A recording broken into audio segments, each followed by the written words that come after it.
Your likes, subscriptions, and notifications are a huge support and help us create more videos. In the days when the judges ruled, there was a famine in the land, and a man from Bethlehem in Judah, together with his wife and 2 sons, went to live for a while in the country of Moab. The man's name was Elimelech, his wife's name Naomi, and the names of his 2 sons were Mahlon and Chilion. They were Ephrathites from Bethlehem, Judah, and they went to Moab and lived there. Now Elimelech, Naomi's husband, died, and she was left with her 2 sons. They married Moabite women, one named Orpah and the other Ruth. After they had lived there about 10 years, both Mahlon and Chilion also died, and Naomi was left without her 2 sons and her husband. When she heard in Moab that the Lord had come to the aid of his people by providing food for them, Naomi and her daughters-in-law prepared to return home from there. With her 2 daughters-in-law, she left the place where she had been living and set out on the road that would take them back to the land of Judah. Then Naomi said to her 2 daughters-in-law, "Go back, each of you, to your mother's home. May the Lord show kindness to you as you have shown to your dead and to me. May the Lord grant that each of you will find rest in the home of another husband." Then she kissed them, and they wept aloud, and said to her, "We will go back with you to your people." But Naomi said, "Return home, my daughters. Why would you come with me? Am I going to have any more sons who could become your husbands? Return home, my daughters. I am too old to have another husband. Even if I thought there was still hope for me, even if I had a husband tonight and then gave birth to sons, would you wait until they grew up? Would you remain unmarried for them? No, my daughters. It is more bitter for me than for you, because the Lord's hand has gone out against me." At this they wept again. Then Orpah kissed her mother-in-law goodbye, but Ruth clung to her. "Look," said Naomi, "your sister-in-law is going back to her people and her gods. Go back with her." But Ruth replied, "Don't urge me to leave you or to turn back from you.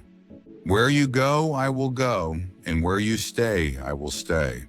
Your people will be my people, and your God my God. Where you die, I will die, and there I will be buried. May the Lord deal with me, be it ever so severely, if anything but death separates you and me." When Naomi realized that Ruth was determined to go with her, she stopped urging her. So the 2 women went on until they came to Bethlehem. When they arrived in Bethlehem, the whole town was stirred because of them, and the women exclaimed, "Can this be Naomi?" "Don't call me Naomi," she told them. "Call me Mara, because the Almighty has made my life very bitter. I went away full, but the Lord has brought me back empty. Why call me Naomi? The Lord has afflicted me, the Almighty has brought misfortune upon me." So Naomi returned from Moab, accompanied by Ruth the Moabitess, her daughter-in-law, arriving in Bethlehem as the barley harvest was beginning. Now Naomi had a relative on her husband's side, from the clan of Elimelech, a man of standing whose name was Boaz. And Ruth the Moabitess said to Naomi, "Let me go to the fields and pick up the leftover grain behind anyone in whose eyes I find favor." Naomi said to her, "Go ahead, my daughter." So she went out and began to glean in the fields behind the harvesters. As it turned out, she found herself working in a field belonging to Boaz, who was from the clan of Elimelech. Just then Boaz arrived from Bethlehem and greeted the harvesters. "The Lord be with you." "The Lord bless you," they called back. Boaz asked the foreman of his harvesters, "Whose young woman is that?" The foreman replied, "She is the Moabitess who came back from Moab with Naomi. She said, 'Please let me glean and gather among the sheaves behind the harvesters.' She went into the field and has worked steadily from morning till now, except for a short rest in the shelter." So Boaz said to Ruth, "My daughter, listen to me. Don't go and glean in another field, and don't go away from here. Stay here with my servant girls. Watch the field where the men are harvesting and follow along after the girls. I have told the men not to touch you, and whenever you are thirsty, go and get a drink from the water jars the men have filled." At this she bowed down with her face to the ground. She exclaimed, "Why have I found such favor in your eyes that you notice me, a foreigner?" Boaz replied, "I've been told all about what you have done for your mother-in-law since the death of your husband, how you left your father and mother and your homeland and came to live with a people you did not know before. May the Lord repay you for what you have done.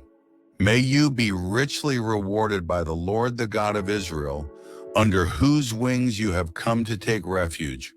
May I continue to find favor in your eyes, my Lord," she said. "You have given me comfort and have spoken kindly to your servant, though I do not have the standing of one of your servant girls." At mealtime, Boaz said to her, "Come over here. Have some bread and dip it in the wine vinegar." When she sat down with the harvesters, he offered her some roasted grain. She ate all she wanted and had some left over. As she got up to glean, Boaz gave orders to his men. "Even if she gathers among the sheaves, don't embarrass her. Rather, pull out some stalks for her from the bundles and leave them for her to pick up, and don't rebuke her." So Ruth gleaned in the field until evening. Then she threshed the barley she had gathered, and it amounted to about an ephah. She carried it back to town, and her mother-in-law saw how much she had gathered. Ruth also brought out and gave her what she had left over after she had eaten enough. Her mother-in-law asked her, "Where did you glean today? Where did you work? Blessed be the man who took notice of you." Then Ruth told her mother-in-law about the one at whose place she had been working. "The name of the man I worked with today is Boaz," she said. "The Lord bless him," Naomi said to her daughter-in-law. "He has not stopped showing his kindness to the living and the dead." She added, "That man is our close relative. He is one of our kinsman-redeemers." Then Ruth the Moabitess said, "He even said to me, 'Stay with my workers until they finish harvesting all my grain.'" Naomi said to Ruth, her daughter-in-law, "It will be good for you, my daughter, to go with his girls, because in someone else's field you might be harmed." So Ruth stayed close to the servant girls of Boaz to glean until the barley and wheat harvests were finished, and she lived with her mother-in-law. One day Naomi, her mother-in-law, said to her, "My daughter, should I not try to find a home for you, where you will be well provided for? Is not Boaz, with whose servant girls you have been, a kinsman of ours? Tonight he will be winnowing barley on the threshing floor. Wash and perfume yourself and put on your best clothes. Then go down to the threshing floor, but don't let him know you are there until he has finished eating and drinking. When he lies down, note the place where he is lying. Then go and uncover his feet and lie down. He will tell you what to do." "I will do whatever you say," Ruth answered. So she went down to the threshing floor and did everything her mother-in-law told her to do. When Boaz had finished eating and drinking and was in good spirits, he went over to lie down at the far end of the grain pile. Ruth approached quietly, uncovered his feet, and lay down. In the middle of the night, something startled the man, and he turned and discovered a woman lying at his feet. "Who are you?" he asked. "I am your servant Ruth," she said. "Spread the corner of your garment over me, since you are a kinsman-redeemer." "The Lord bless you, my daughter," he replied. "This kindness is greater than that which you showed earlier. You have not run after the younger men, whether rich or poor. And now, my daughter, don't be afraid. I will do for you all you ask. All my fellow townsmen know that you are a woman of noble character. Although it is true that I am near of kin, there is a kinsman-redeemer nearer than I. Stay here for the night, and in the morning if he wants to redeem, good, let him redeem. But if he is not willing, as surely as the Lord lives, I will do it. Lie here until morning." So she lay at his feet until morning, but got up before anyone could be recognized. And he said, "Don't let it be known that a woman came to the threshing floor." He also said, "Bring me the shawl you're wearing and hold it out." When she did so, he poured into it 6 measures of barley and put it on her. Then he went back to town. When Ruth came to her mother-in-law, Naomi asked, "How did it go, my daughter?" Then she told her everything Boaz had done for her, and added, "He gave me these 6 measures of barley, saying, 'Don't go back to your mother-in-law empty-handed.'" Then Naomi said, "Wait, my daughter, until you find out what happens. For the man will not rest until the matter is settled today." Meanwhile, Boaz went up to the town gate and sat there. When the kinsman-redeemer he had mentioned came along, Boaz said, "Come over here, my friend, and sit down." So he went over and sat down. Boaz took 10 of the elders of the town and said, "Sit here." And they did so. Then he said to the kinsman-redeemer, "Naomi, who has come back from Moab, is selling the piece of land that belonged to our brother Elimelech. I thought I should bring the matter to your attention and suggest that you buy it in the presence of these seated here, and in the presence of the elders of my people. If you will redeem it, do so. But if you will not, tell me so I will know. For no one has the right to do it except you, and I am next in line." "I will redeem it," he said. Then Boaz said, "On the day you buy the land from Naomi and from Ruth, the Moabitess, you acquire the dead man's widow in order to maintain the name of the dead with his property." At this, the kinsman-redeemer said, "Then I cannot redeem it because I might endanger my own estate. You redeem it yourself. I cannot do it." Now, in earlier times in Israel, for the redemption and transfer of property to become final, one party took off his sandal and gave it to the other. This was the method of legalizing transactions in Israel. So the kinsman-redeemer said to Boaz, "Buy it yourself." And he removed his sandal.